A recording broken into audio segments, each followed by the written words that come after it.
बिस्मिल्लाहिर्रहमानिर्रहीम। आज मैं आप लोगों के साथ रायते की रेसिपी शेयर कर रही हूँ कि अगर आप इसे बिरयानी के साथ या सादा पुलाव के साथ इस रायते को बनाएंगे और जिस तरह मैं बना रही हूँ बिल्कुल इस तरह बनाएंगे तो देखिएगा कि आपके रायते को कितना पसंद किया जाएगा। बहुत ही आसान है इसे बनाना। चलें करते हैं शुरू इसे बनाना। बिस्मिल्लाहिर्रहमानिर्रहीम। 1 किलो मैंने दही ली है जिसे हम अच्छे से फेंट लेंगे ताकि कि हमारी स्मूथ सी दही हो जाए। तो यहाँ मैं इसमें डाल रही हूँ अब 1 चॉप किया हुआ प्याज और 1 ही चॉप किया हुआ इसमें जाएगा टमाटर और 1 अदद चॉप किया हुआ मैंने खीरा लिया है जिसका मैंने छिलका उतार लिया है और 3 से 4 अदद सब्ज़ मिर्च इसमें जाएगी बारीक कटी हुई। और अब मैं इसमें शामिल कर रही हूँ धनिया जिसे अच्छे से धो के मैंने काट लिया है और अब इसमें जाएगा पुदीना इसमें ऐड करने के बाद अब हम इसमें ऐड करेंगे पाउडर मसाले।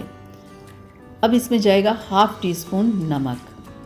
ज़्यादा नमक नहीं डालना। अगर हमारे बिरयानी में नमक ज़्यादा हुआ और रायते में भी ज़्यादा हो गया तो फिर वो डबल हो जाएगा, इसलिए रायते में हम कम रखेंगे। थोड़ी सी ब्लैक मिर्च का पाउडर मैंने डाला है और इसमें अब जाएगा साबुत ज़ीरा। 1/2 टीस्पून में इसमें साबुत ज़ीरा डाल रही हूँ। बिल्कुल लाइट सा मैं रायता बना रही हूँ ताकि कि आप बिरयानी के साथ या पुलाव के साथ खाएं तो आपको मज़ा आ जाए। तो चलें जी, हो गया। अब एंड पे बहुत ही ज़बरदस्त मैं इसमें कुछ शामिल कर रही हूँ जो रायते को 4 चांद लगा देगा। फ्रेश लेमन, ठीक है। एंड पे 1/2 लेमन में इसके ऊपर डाल रही हूँ।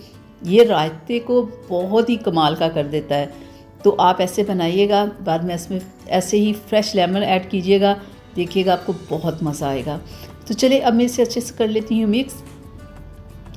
तो ये लीजिए, यहाँ पे हमारा रायता डन हो चुका है। अब मैं आपको दिखाती हूँ इसकी फ़ाइनल लुक। तो बिस्मिल्लाहिर्रहमानिर्रहीम, माशाल्लाह से अल्हम्दुलिल्लाह से हमारा रायता बन के तैयार है।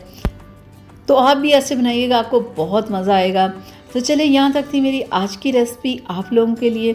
उम्मीद करती हूँ आप लोगों को पसंद आई होगी। तो प्लीज़ इसे लाइक शेयर ज़रूर कीजिएगा और अगर अभी तक आप लोगों ने मेरे चैनल को सब्सक्राइब नहीं किया तो प्लीज़ सब्सक्राइब कर ले ताकि ऐसी ही वीडियोस आप लोगों को मिलती रहें। तो चलिए मिलते हैं अगली वीडियो में, तब तक के लिए अपना बहुत सारा ख्याल रखिएगा। अल्लाह हाफिज़।